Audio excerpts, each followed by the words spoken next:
we wanted to do some tips and tricks on how to complete the hardest level, the final test badge marathon. This is in the special world, and if any level deserves 6 stars, it's this level, right? Yeah. Okay, ready?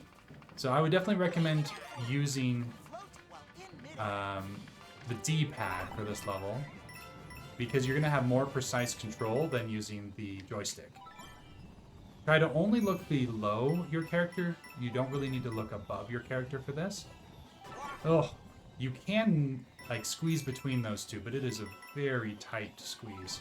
Oh, nice, you got that one. Thanks.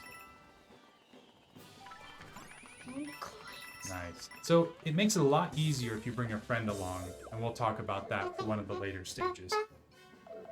For this one, there's a difference between jumping on this and ground pounding. You want to ground pound wherever you see the 2 coins, and then you want to jump right after. So ground pound, and then jump, and it'll meet you on the other side. And then we're out. We're through. Whee! All right, 2 down.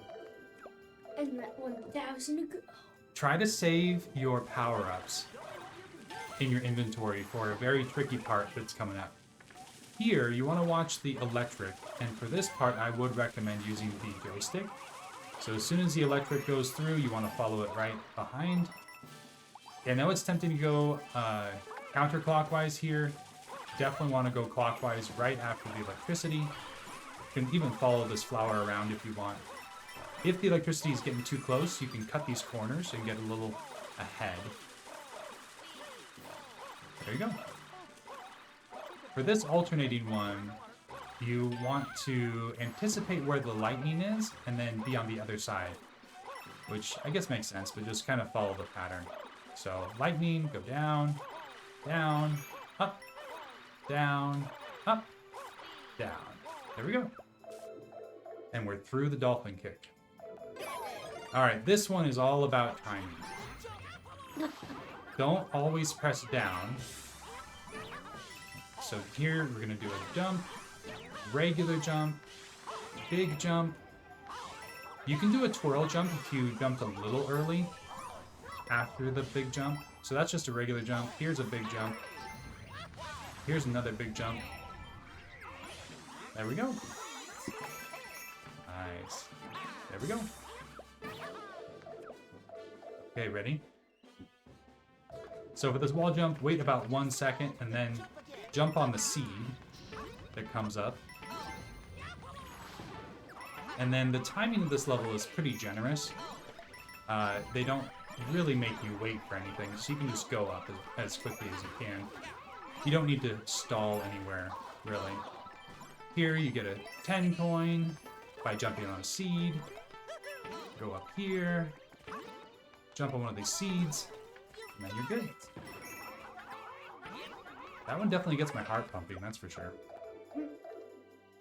Is this the fire one? Okay, so this is where I recommend using power-ups.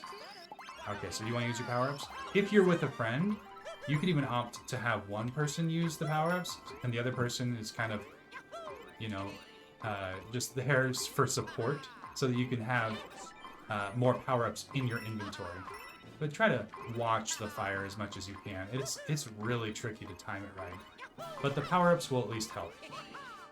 If you just need a hair more time, you can use your twirl, and it'll just give you a hair of a stall there.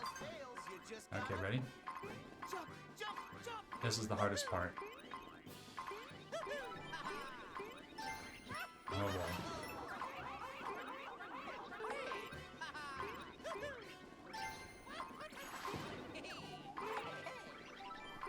We made it! You made it! Whew, that was close. Okay, for this one, you want to jump and then ride the rockets. You kind of gotta get a feel for how long you can run off the platforms before you need to jump. There we go, that's pretty good. And right here, these flowers actually indicate where you should jump. So as soon as you touch the flowers, then that's your signal to do the jump. So that's kind of nice. That one's just based on sight, not based on feel. There we go. All right, this one, I think this might be one of the easier ones. just use the badge to get through. And don't worry too much about the coins. The coins sometimes tell you the hardest way to do it. So, like for instance, this one, you can jump much higher than the coins and still make it through. But then here, just follow the coins. Here we go. One twirl jump right there, and we're through. We Did made it. Need to get those 2 coins. Oh, you got one of them. All right, ready for this one? So these blocks alternate between lava and safety, where you can actually touch.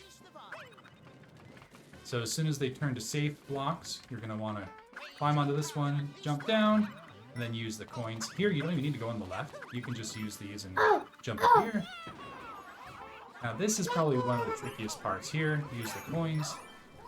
And you want to get right to the top of this second piece. There you go. And then if you're on the side too long with the grapple vine, it'll actually start to slip. So that's why I was resetting there. Here, once you're on the left side, just jump on the left and continue to do it here. You don't need to alternate back and forth. This is definitely one of the fastest ones. You ready? So just keep on going, doing this as fast as you can, and then jump on the right. The right is a little bit lower than the left there. Oh, let's do this. You ready? Yep. So the biggest recommendation for this whole thing is bring a friend along, even if it's a fake friend. Like if you just have another controller that's a dead one, that will let you see where you are in the invisible part, and you'll have this little crown above your head.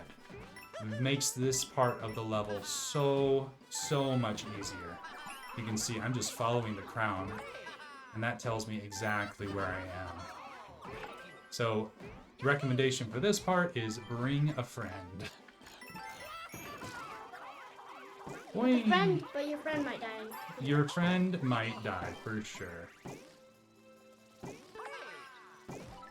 We're going for it. Oh, we made it. Well, You made it. because I had the crown, that's how I made it.